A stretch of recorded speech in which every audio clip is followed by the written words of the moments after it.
Obra Ícaro Redimido. Psicografia de Gilson Freire pelo Espírito Adamastor. Capítulo 40. O Canhão da Paz. Bem-aventurados os mansos, porque eles herdarão a terra. Jesus, em Mateus 5:5. O tempo transcorria, repondo-nos a paz, quando, para grande surpresa nossa, fomos convidados para uma das mais desusadas solenidades já ocorridas em nossa colônia. O governador decidira erguer um monumento em homenagem a Alberto. O fato decididamente surpreendia-nos, sobremaneira porque, como de hábito, as esferas espirituais, que já se voltaram para as ideias superiores da vida, não se dão a instrumentos de culto à personalidade, tal qual ainda ocorre no mundo físico. Não idolatramos heróis, muito menos aqueles arrebanhados dentre os que se destacam pela supremacia dos valores humanos, ou simplesmente pela execução de tarefas programadas na senda do progresso. Comumente fazemos nossos próceres entre os homens santos que desempenham serviços nobilitantes no bem e atravessam a vida na carne sob o manto do anonimato, investidos de sincera humildade. Por isso fomos tomados de imensa curiosidade diante do surpreendente acontecimento. No dia aprazado, uma manhã domingueira, enriquecida de eflúvios divinos, acolhia-nos diante de uma edificação oculta por um manto, como nos moldes terrenos, em um dos nossos jardins terapêuticos. Éramos poucos amigos e, na companhia de dirigentes da colônia, Heitor se fez presente, irradiando contentamento. Alberto, demonstrando nítido acabrunhamento, relembrava os momentos em que se via o alvo das atenções às cerimônias da terra. Após um coral de vozes argênteas suscitar-nos a presença do divino, Adolfo, o nobre diretor de nossa colônia, tomando a palavra, falou-nos com entusiasmo. Amigos, reunidos sob a tutela de Jesus, convocamos a alegria para estar em nosso meio, nesta pequena solenidade que haverá de nos renovar o ânimo para a continuidade de nossas vidas. Em seguida, convidando Caterine a descerrar o véu que o encobria, surpreendemo-nos ainda mais, admirando o incomum monumento. Construído em marmórea matéria branca, um largo e baixo pedestal sustinha um belo homem alado, à feição de um anjo, ao lado de uma espécie de canhão, com suas grandes rodas, à moda das antigas peças de artilharia. 3 alvos pombos pousaram sobre a estrutura, um deles com as asas ainda abertas, e um quarto alçava voo das mãos entreabertas do alho e garboso ante que adejava meigo sorriso na face, delineada em delicados traços helênicos. Em sua retaguarda, as ruínas de uma platibanda bordada por trepadeira florida lembrava-nos os horrores da guerra, e abaixo, letras em relevo intitulavam a bela obra Canhão da Paz. Findo o nosso espanto inicial, o diretor continuou. Como vem, não os convidamos aqui para homenagear um homem que se fez herói na guerra, mas para nos alegrar com uma surpreendente proposta de paz, nestes dias que ainda reverberam a agonia da imensa guerra que devastou a Europa e os corações humanos. Indicando com um plácido olhar o nosso intimidado amigo, prosseguiu.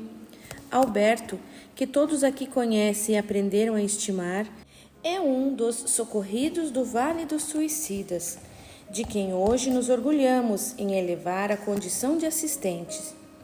Poucos conhecem a sua história, porém podemos lhe adiantar que este homem, em idos tempos, filiou-se à disseminação da guerra, aperfeiçoando e incentivando o uso do canhão como instrumento de destruição na terra, favorecendo a multiplicação da maldade.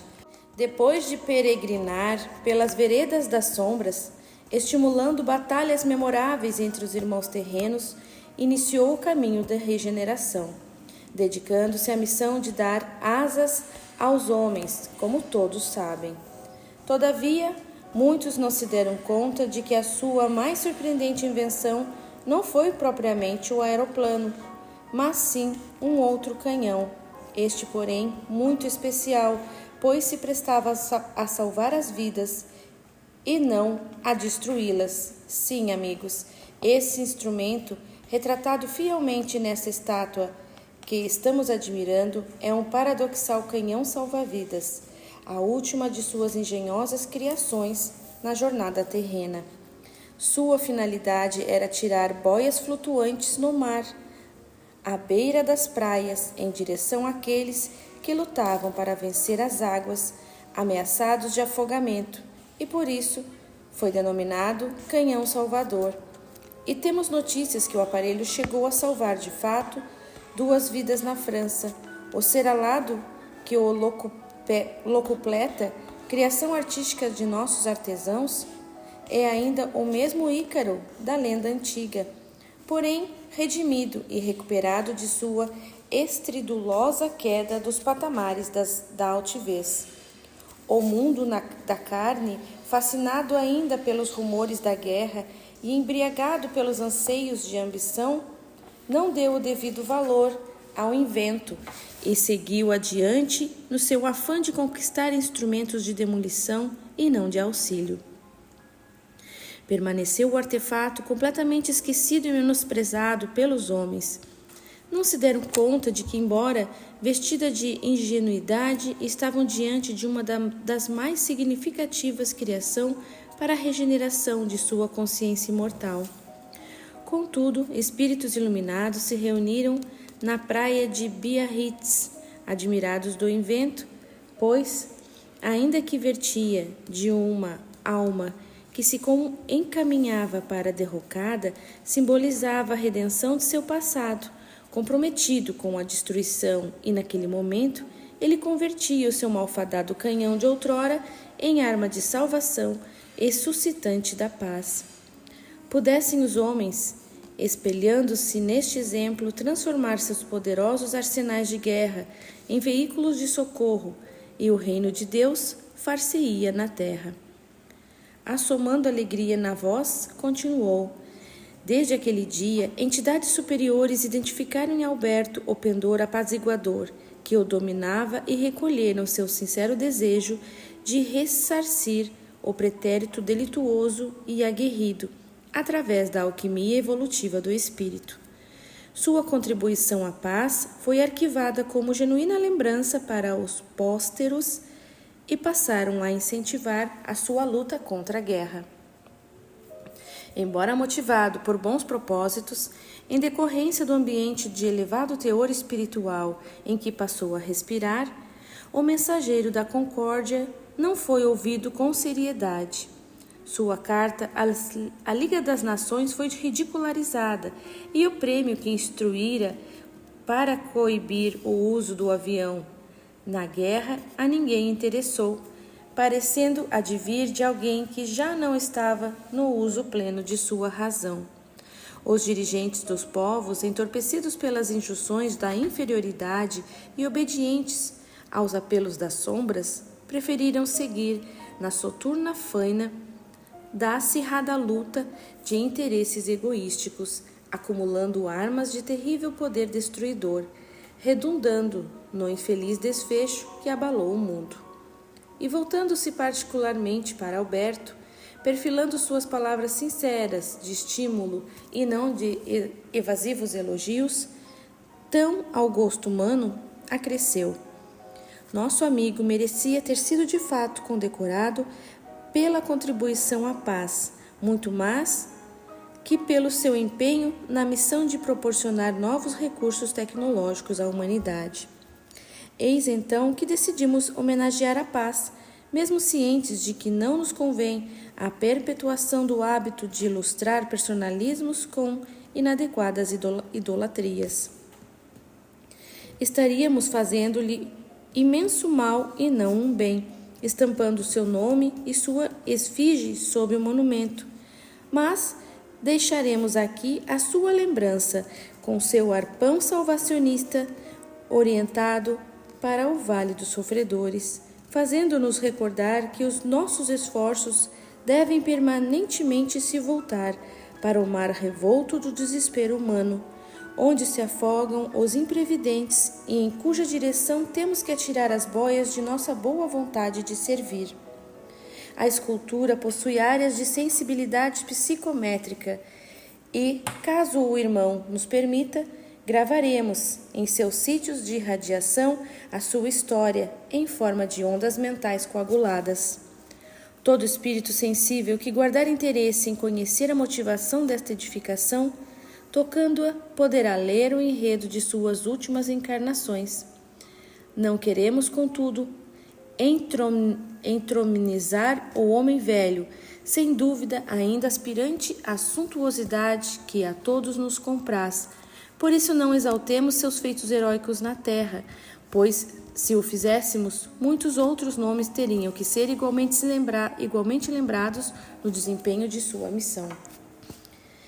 Evidenciaremos, porém, o relato de seus erros e as fragorosas quedas, para que, espelhando-nos nelas, possamos convencer-nos decididamente de que o orgulho é fiel venenoso que, vertendo de nossa arrogância desmedida, é capaz de nos arremeter aos mais profundos abismos da desdita e da dor.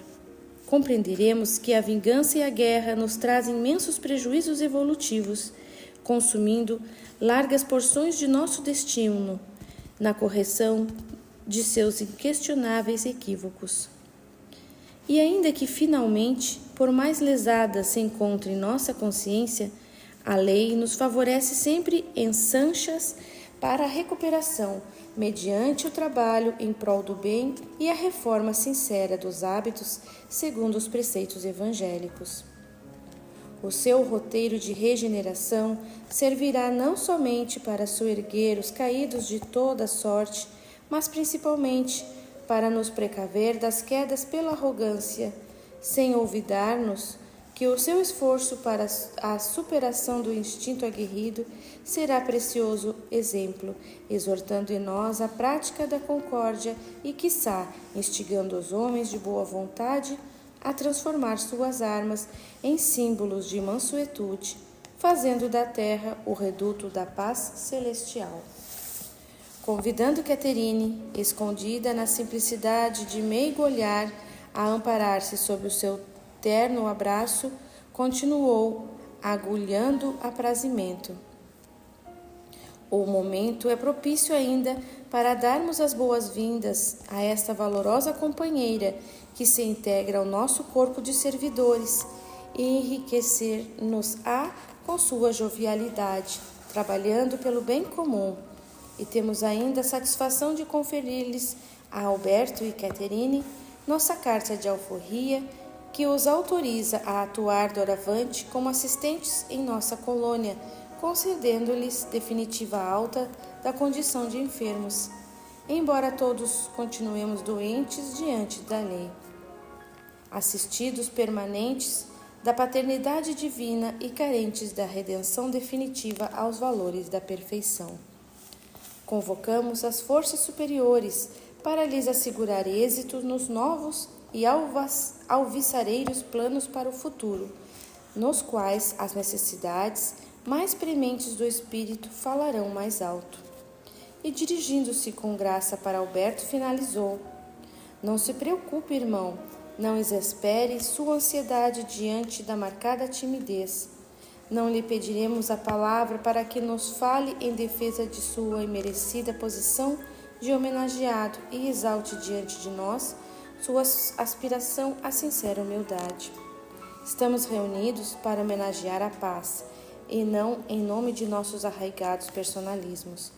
Por isso pedimos apenas que Deus o abençoe, amparando sua nova vida.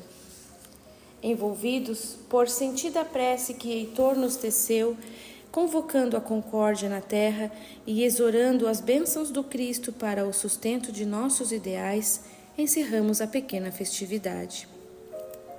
Exalando genuína alegria, congratulamo-nos por entre flores exuberantes que, parecendo corresponder às nossas emoções mais puras, trescalavam perfumes sublimes, envolvendo-nos em atmosfera de doce encantamento.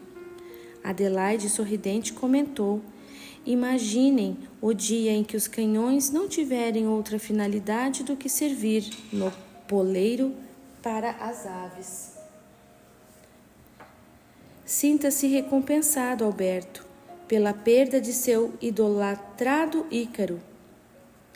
Que Colin nos perdoe, mas, convenhamos, este é muito superior àquele que os alemães lhe usurparam.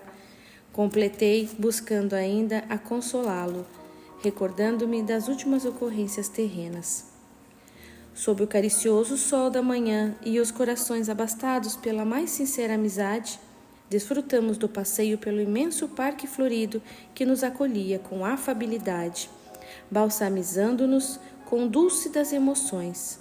Em meio à agradável tertúlia que nos regrava de viva afetividade, Heitor, ornamentando o prazeroso encontro com suas abalizadas considerações, proferiu: um longo caminho se fez necessário para chegarmos até aqui, porém, temos sobejos motivos para nos alegrar e agradecer a Deus pelos resultados obtidos. Embora nossa luta no afã do aprimoramento não cesse, podemos respirar aliviados e mirar auspicioso futuro pela frente. Imbuídos dos melhores propósitos, abandonaremos, sem dúvida, as equivocadas veredas da maldade e do orgulho, e tendo solvido definitivamente parte de nosso doloroso pretérito, podemos, doravante, aplicar o nosso potencial evolutivo na conquista de valores eternos, dedicando-nos com penhor ao sofrimento alheio no encalce dos mais genuínos propósitos cristãos que nos mobilizam todos os anseios e sonhos. Elevando seu proficiente olhar para o alto, acrescentou, profetizando as rotas do porvir: Alberto, que vemos entediado do passado, abandonará as máquinas para que outros continuem seu esforço, e o veremos avançar feliz, empenhando-se no aprimoramento do espírito e no socorro àqueles que carecem mais do que ele.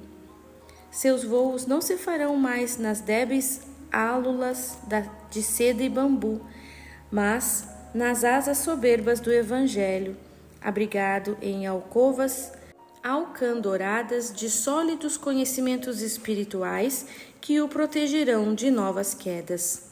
Estamos seguros de que ele e Caterine marcharão por essa trilha de redenção, edificando um legado de venturas, acalentados pelos sublimes propósitos de renovação e anelos que atentam, sobretudo, às novas necessidades de suas almas. Juntos, reconstruirão o lar desfeito há tanto tempo e os veremos caminhar para a concretização desses elevados ideais. Não tardarão retornar à carne, em decorrência da premente necessidade de fixar no espírito as insignes lições recebidas.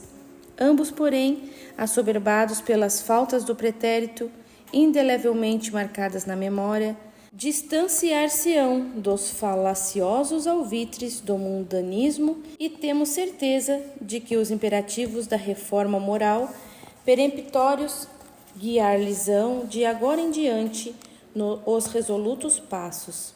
Nesse sentido, os anos que serviram como enfermeiros de guerra serão decisivos na escolha de seus novos roteiros de vida e de trabalho. Acolhendo os irmãos em amoroso afago, expressou, auspiciando-lhes: não se preocupem, vocês não se perderão em veredas do vindouro, pois já guardam o farol do Cristo no coração.